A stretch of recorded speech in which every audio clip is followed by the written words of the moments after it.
Hello and welcome to Underqualified Thoughts. My name is Andy, and I'm sitting here with my brother-in-law, Caleb. And the first two episodes of Season 3, we had amazing interviews where we heard from Lauren and Leslie and how they've navigated life when they felt underqualified.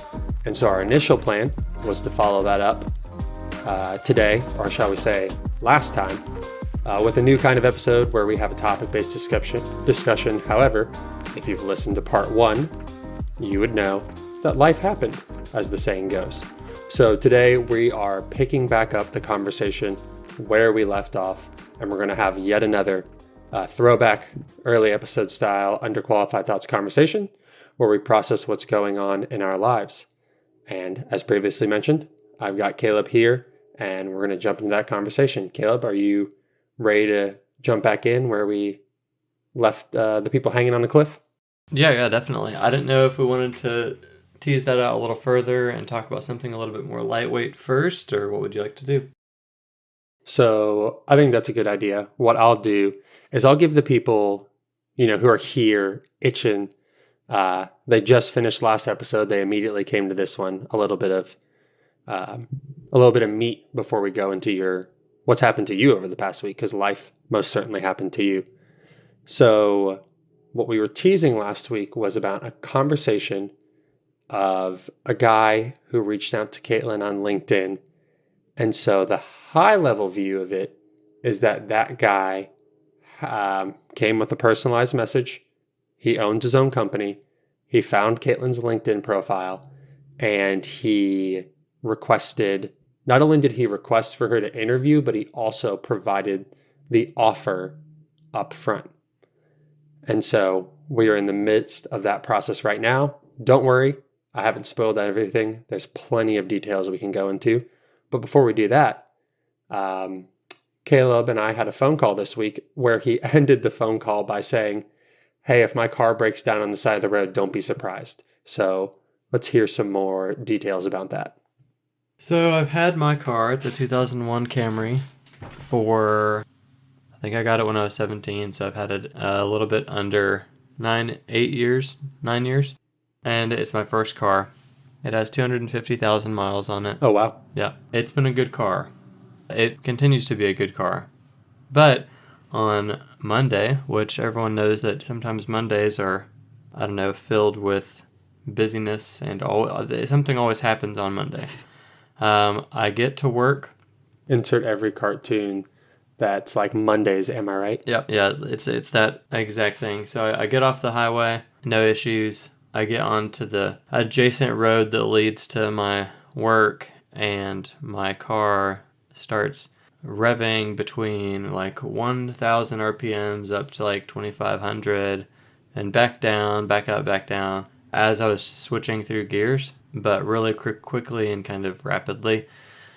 So I just thought, worst case. And you don't have a manual car, so Yeah. like the fact that this is happening is a really big issue. Yeah. So automatic transmission. So obviously the worst possible thing is having to replace that, which the car's worth like maybe $1,500 or maybe $1,000. I don't really know, but it's not worth much. So putting a new transmission in is like $3,000 or $4,000.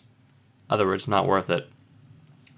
So I get to work and I go through the whole workday just thinking, oh man, like I'm going to have to try to get home with this piece of junk, or stop somewhere along the way. Diagnostic fee at those places costs like $150. So here I am with a car that's probably worth, the diagnostic fee is worth 10% of what the car's worth is. And like, is that really something that I want to spend money on? So anyway, that's where we started. I'm on the way home. It's all the way home. That same issue happens. And of course, like previously, I opened the hood and just kind of poked my head around and took a look at things. I have like a general knowledge of cars. I mean, like general, like super general. More than me. I'm not going to get in there and fix things. But yeah, like Andy and I have different levels of competency maybe, but it's pretty slight if we were to compare ourselves to someone that, like, David, that knows a little bit more about cars, or my cousin-in-law, I guess, our cousin-in-law. Is that how you say that? Our cousin-in-law. Yeah. So I don't know if that's how you say it, but it sounds right to me. So from there, I just kept driving home, kept having issues. By the time I got home, smoke was coming out of the from under the hood, and it was clear that the car was like overworking for what it's supposed to be doing. Um, so then the next day, I'm like, okay, so we came and I talked about it. There was like three options. Don't do anything about it at all, okay, and just leave it because we have two other cars, and that's a different story. But we have enough cars to get around for now. So don't do anything about it. Take it and fix it. Take it and see how much money it would cost to fix it. Probably hear that it's expensive and don't do anything about it.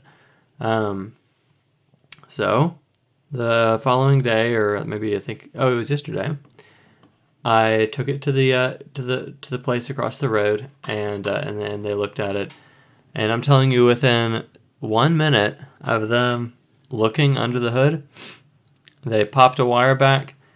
We drove, and it worked perfectly. So I just thought to myself, again, even with a general knowledge of cars, how underqualified we are oftentimes with most things in life. I mean, even just things that are just like the cable's sitting there. I mean, it's sitting popped out. Like if I had seen it, I could have put it back in. A very interesting situation. oh, I have plenty of thoughts on this. And here's the problem. I already tried chiming in a couple times because that's who I am. But as you know, and maybe as they have figured out by now, we're dealing with an audio delay. So I am going to try and rattle off as many thoughts that I've tried to keep in my head while you were talking. And I'll try and go with the ones that I don't need you to respond to, followed by the ones I want you to respond to. So the first one is just how hilariously stereotypical you are that you live out in the middle of nowhere, therefore you have more cars than you have adults in your home. That's hilarious. The second one is you know so much more about cars than me. I don't care how little you know about cars, you know so much more than me. That's how little I know. And the third one that you don't have to respond to is don't you wish you had sold your car during the peak of COVID when it was worth $4,000? And the last one that I actually want you to respond to is to dive into that underqualified thing, like unpack that, because not only do I feel underqualified when I look at my car, like I have to take it to a mechanic for basically anything that happens. I feel so underqualified when they're like, what's going wrong in your car? And I have no clue how to explain it. Like I'm the guy that's like, it's making a sound like, ring, ring, ring. Like I have no clue what's going on. I just have to try and just like make you understand that I have no clue what's going on, but sound business savvy enough that you don't just rip me off. And that's the underqualified line I have to walk when going to a mechanic. So, I mean, I guess we would have to really sit down and quantify like how much knowledge we have independently of each other. I don't know. I mean, people have they know different things about cars. Okay, so as far as selling the car during COVID, I'll address that. If I knew what I know now, then maybe I would. I'm still thinking about selling it anyway, just because, who needs three cars and there's only two adults? But that's a good backup car. So, the last point, yeah. So we actually have a scanner that'll like scan the engine codes. I grew up having one.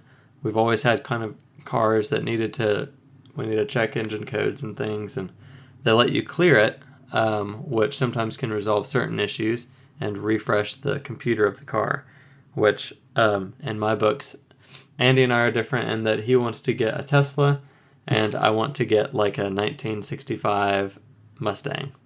And I'll jump in here. I want a Tesla not because I care, like I have a super high passion for the environment or I care about looking cool in the car I drive. I hate driving so much that I want the car to drive for me. So whether it's Tesla, whether it's Rivian, whoever it is, whoever figures out fully autonomous driving first Caitlin and I are already saving up our money to buy it. We both hate driving so much. Carry on. So Andy wants to go forward. He wants a computer running the car for him. I want literally no computers. Like, take out all the computers, because the less computers there are, the easier it is to fix. Because you can't get in there with it anyway. So yeah, underqualified. So the one of the mechanics in the shop was asking me about how did I get the code originally? How did I clear the code? He was like, "Oh yeah, those tools you consumers can buy them pretty easily. It attaches to a little plug in the bottom of your car." And I just said, just I read the code, saw what's going on, and just took it to you guys, and this is what it's doing. And he said, "Yeah, those tools are good enough to let you know what's going on, dangerous enough that you get in trouble." Which is true, because you can start kind of fiddling with things. So, in terms of underqualified, if we were to unpack it, there are times where there's like this weird gray zone between being qualified like a mechanic and being underqualified, where you might be totally clueless, and this like intermediate like level of knowledge of, yeah, you know some things, but honestly you're in more trouble being in that intermediary area than just being incoherent. For example, this is a good example, and it applies to Leslie's aviation. I've made the joke to McCamey sometimes that if I had to fly a plane, I could. And that's just because, choose the plane, I could probably fly it if I had to. And it's a it's a long story, and we can talk about it more. But it's being that I never routinely fly a plane. Like, there's no skills, there's no like built experience there with a real life sort of situation. So one could say it's more dangerous. If you're in the middle of the air and you need to fly it, like, you're kind of, yeah, you better try anyway. But anyway. All right, so I'm going to jump in now. And to close the thought on the car, since it sounds like we're moving away from that, another reason why I said that you know so much more about cars than me is because I did not know those car scanners existed until I met you and Ben and saw that you were doing those things. But to jump on this thread of you're more dangerous when you know a little bit than nothing, that is like a tried and true thing that they taught us in business school. And while I think that your flying a plane analogy is garbage, it's not. It does not apply. I know this is lag right now. It's not a bad analogy, and I can talk about that more on a future episode. Okay, we can dive in more on that later. You had your piece. I'll give my piece. I think it's a trash analogy. If you have no experience flying, then you have no experience flying and you're toast. And if you have some experience flying, you have some experience flying, and that will help. But what they taught us in business school, and specifically in marketing, which is where marketers make their money in a lot of areas, but they really provide value here. You can influence people so much by pricing. It's called the good, better, best model. You see it all the time with like razors or any product where they're just constantly making new versions of it. And so the oldest one, aka the lowest quality, will be like $5. And then the next iteration will be $7. And the next iteration will be $9. Inflation aside, I don't know what razors cost now. I have an electric one. I haven't bought a new one in a couple of years. But the whole point is, if I know nothing, I'm going to be able to purchase that razor in such a short amount of time. I'll look at it and decide, do I want the most expensive one, or do I want the cheapest one, or do I want neither, and I'm going to pick the one in the middle. If I know a lot about razors, like if I'm the person who built the razor, I know exactly what the razor can do. I know what my needs are, and I can make that decision really quickly. But if you're like me, where I'm like, okay, I know a little bit about razors. I've been buying razors for, a couple years now. I know what a good one feels like, maybe. Like, I know what a bad one feels like for sure, because I've bought cheap ones. And so I'm just riddled with indecision. And the price point even in that scenario, is only like $2 different. But imagine it, when you're buying a car or when you're buying a house, it's like, I don't know nothing, or so I have some knowledge. So I can't just write it off and say, I'm just going to pick one, because I know enough to like cloud my decision making, but I don't know enough to like drive it home and confidently move forward. So you just get stuck in the cycle of indecision, worrying about if you're making the best decision, and then just like questioning it a ton after you do it. With the whole, what you've said, buy once, cry once. If you are right in that middle there, you are going to buy multiple times and cry multiple times because you just don't know what decision to make. And you're going to take a lot of time making a decision each time. And that's where the marketing gurus make their money, because they influence you with the prices and they just convince you to like, oh, don't buy the cheapest one, buy the one in the middle. And, if you get 1 million people to spend $2 more, you just got, $2 million more for your company. Yeah, that's a good example with a different kind of product idea. Very interesting. Yeah, I was a bit rambly. This is definitely a throwback early episode style Underqualified Thoughts episode, because I didn't have that thought out before I started talking, and I just started rambling. I said the word marketer probably like 10 times, and I just said so many things just like over and over and over again. But, we're working. We're growing here. So at this point, we are ever closer to your drop dead time. So do you want to transition into Kate's story, or do you want to finish with any closing thoughts here first? Yeah, we'll definitely have to hear about Caitlin's story. Is she going to join us? She is not going to join us right now, but she did make a comment earlier today that she said, if this goes positively, you're definitely going to have me on. So that's a big deal. What does that mean? What does that mean? Perfect segue, Caleb. Let me explain. So how this all started, I didn't listen to the last episode before we recorded this, so I don't know exactly how we left it off, so I'll just start from scratch. Caitlin works in Salesforce, and that is very marketable and is in high demand right now. Literally just the title, Salesforce.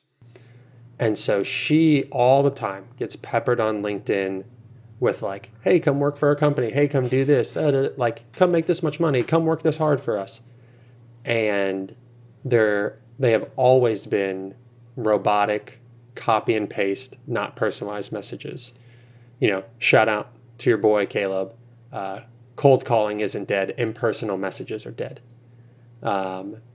So an example of that is this guy, we'll call him John for now, because that's his real name. And he reached out to Caitlin, and he has his own company. And he said, hey, I saw your background. I saw that you've done data analytics. I saw you've been an engineering tech. I saw you've been a software developer. I see you're now a Salesforce admin, and that you studied math. And so he sent a personalized message and showed that he went through Caitlin's entire LinkedIn profile and liked the fact that she had a math background and had done so many different things, because it shows that she's versatile and is just interested in learning and doing new things. And so he reached out to her and said, he doesn't know what Caitlin's currently making, but what he said was, he's like, hey, you seem great. I'd love to interview you. And by the way, here's my offer. You can make $14,000 more than you're currently making and work one fewer day of the week. And Caitlin and I were like, what is going on? Like, this is amazing. This is awesome. For context, this message came a month ago, aka 2 weeks before Caitlin got laid off. Caitlin's plan on the Tuesday morning she got laid off was to have a meeting with her manager and say, hey, I got this really enticing offer. What do you guys think about it? But then she logged in and her manager were laid off. So that was a whole thing that we already talked about last episode.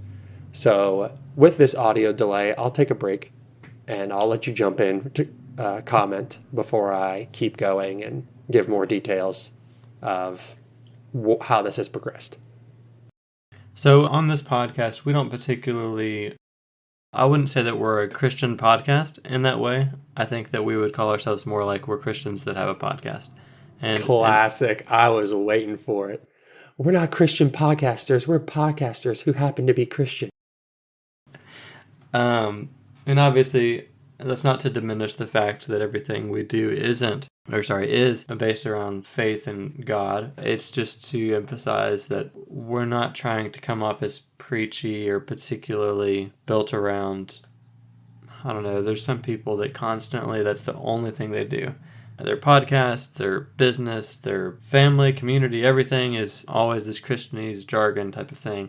And while we're Christians, we want to build an environment that hosts not just Christians in this space.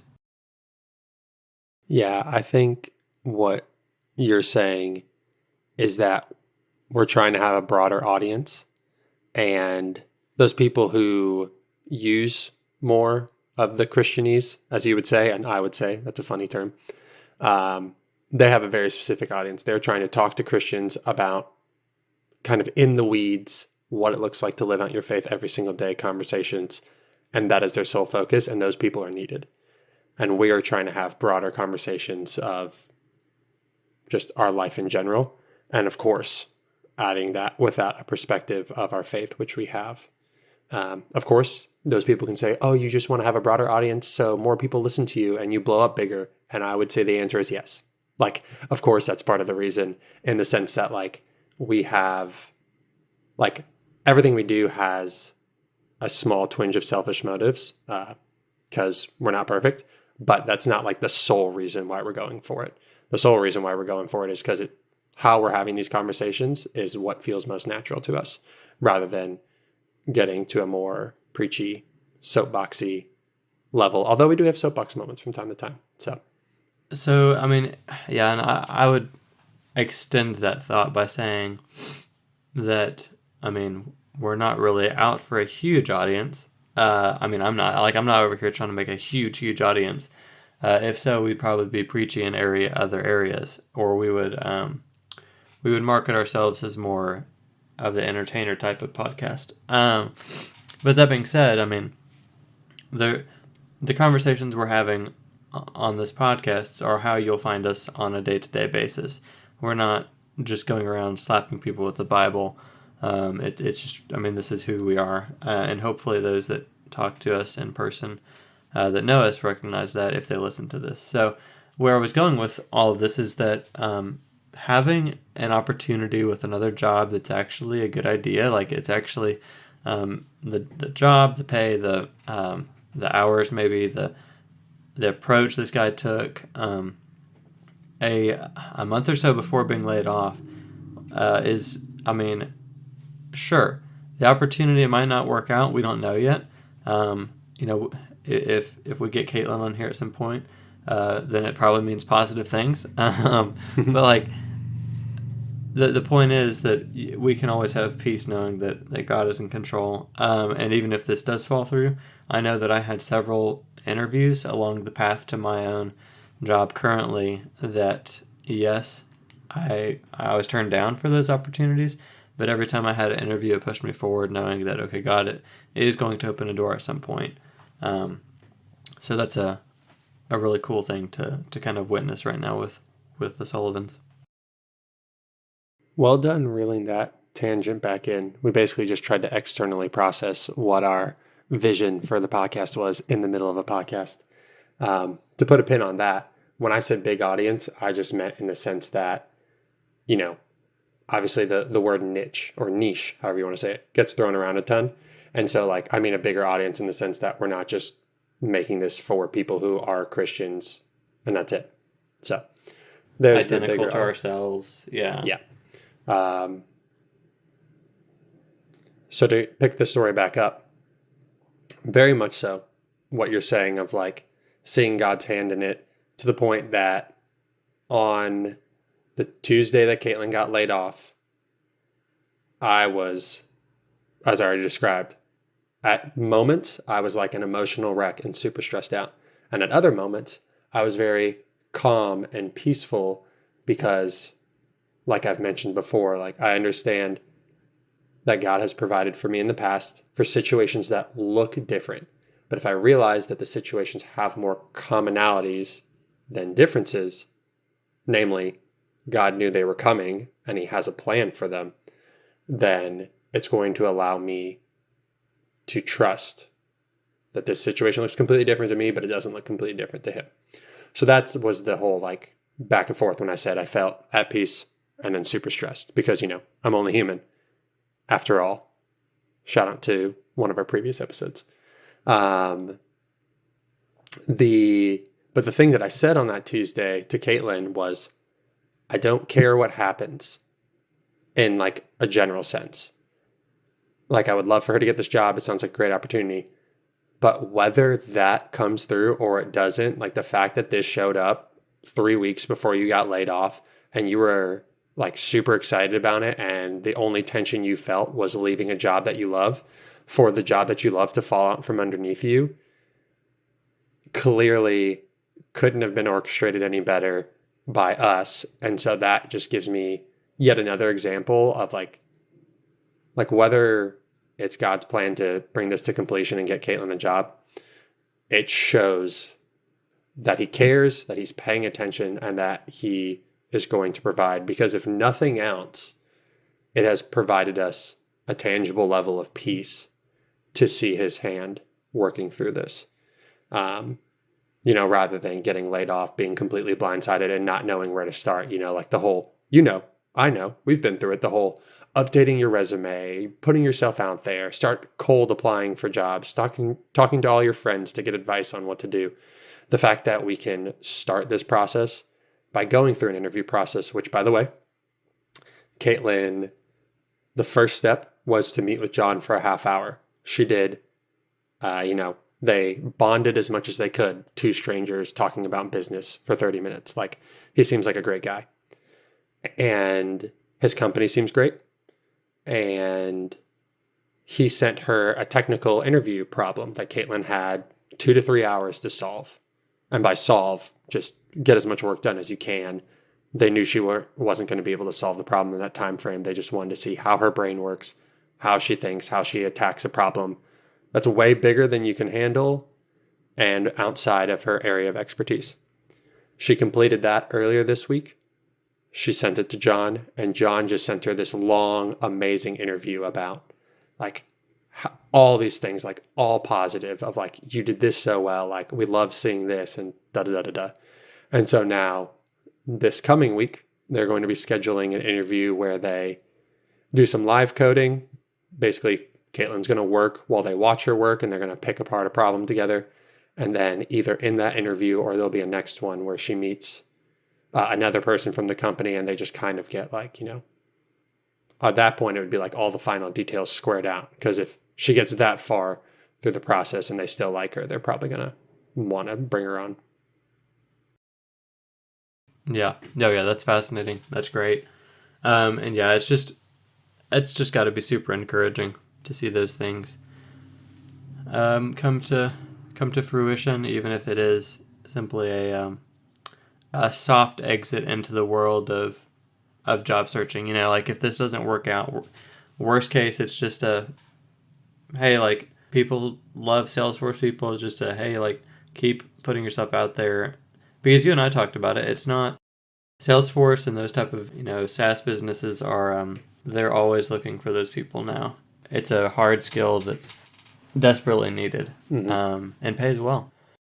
Yeah, there's so many positives about this, from the hard skills that Caitlin has developed, the fact that there's so many things like those hard skills, the fact that she has a job title that's desirable, the fact that, she's married and I have an income, so she's not going from money to zero. She's going from, having money to a little bit less money.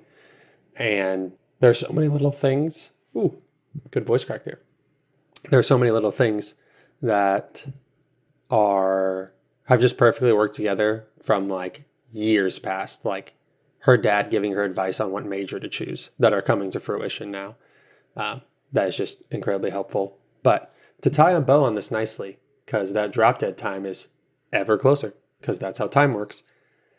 I'll say that the main thought that I wanted to get from this, to have my little soapbox moment, the main thought that I want to get out is don't let the fear of the unknown stop you. And by that, I mean, to tie this back to the first episode, there will be 177 days from the time Caitlin and I signed a contract on a home, and then we will close on the home. And there are so many things that have happened between that I could not have imagined. And if I had imagined, they might have stopped me from going forward. And the reason I want to say don't let the fear of the unknown stop you is not because it's not from the angle of like, do your work, prepare, like make sure there's as few unknowns as possible. It's like, no matter what you do, you cannot plan away all the problems, and you just flat out, you can't control every aspect of your life. So if you let the fear of the unknown stop you to the farthest degree, that means you're not going to do anything because you're never going to understand something fully. Or you'll think you understand something fully. You move forward, you realize you don't, and then you'll be more rattled because you thought you had planned away all your problems. And to add one more thought to that, all of the three things that we've talked about, positive things have come out of every single one of those negative circumstances. That awful tax bill I had to pay for 2021 and 2022, you know what's great about it? I saw it so soon that we only had to pay $72 in late fees. And even better, I saw it before the IRS saw it, so I'm not getting audited. That's awesome. Big fan. Of course, I'll let you know if I did it wrong a second time a couple of years from now, because at that point we'll be finding out if we get audited. The chiropractor that I went to, that I've had to spend $1,200 over the last 3 months, my back actually feels better. Like, it's not perfect, it's not fully healed, but like, I am more mobile than I've been in years. And that is awesome. I hate that I've had to pay $1,200, but it's a tangible lesson, while I'm also learning about generosity in other parts of my life. It's a really good time for me to see, it is actually worth spending money on things that add value, and not just add value for myself, but add value for my family. That helps me be a little less tight-fisted with my money, which is something I didn't think that would happen. Waiting 6 months to close on a house, I thought I would be super tight-fisted, like don't spend any money, like we need money for a house. And then of course, Kate losing her job. We already touched on that today. Like, even if it's just like you mentioned, a soft landing, the fact that this interview with John and this opportunity with John showed up right before she got laid off. It's like, come on, dude. You can't control every aspect of your life. You can't make all the problems go away.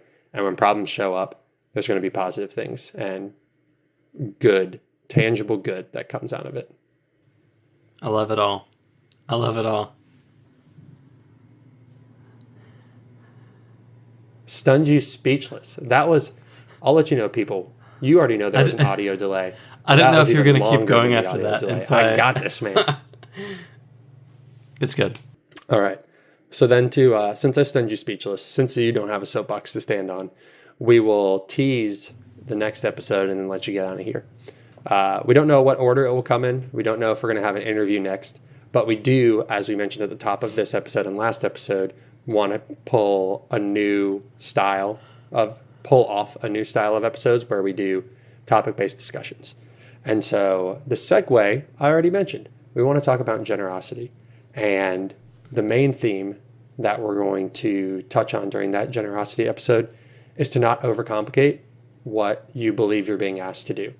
And I said it that way for the non-Christian perspective, but of course, from our Christian perspective, it's don't overcomplicate what you think God is asking you to do, either explicitly through Scripture or through being prompted by the Holy Spirit to take action. So that's our little teaser for what's coming next. Caleb, any finishing, final, concrete thoughts for the viewers? Nope, not yet. Not yet. All right, well done. Felt like this was a pretty compact episode, so we'll just end it with a hard cut. Peace.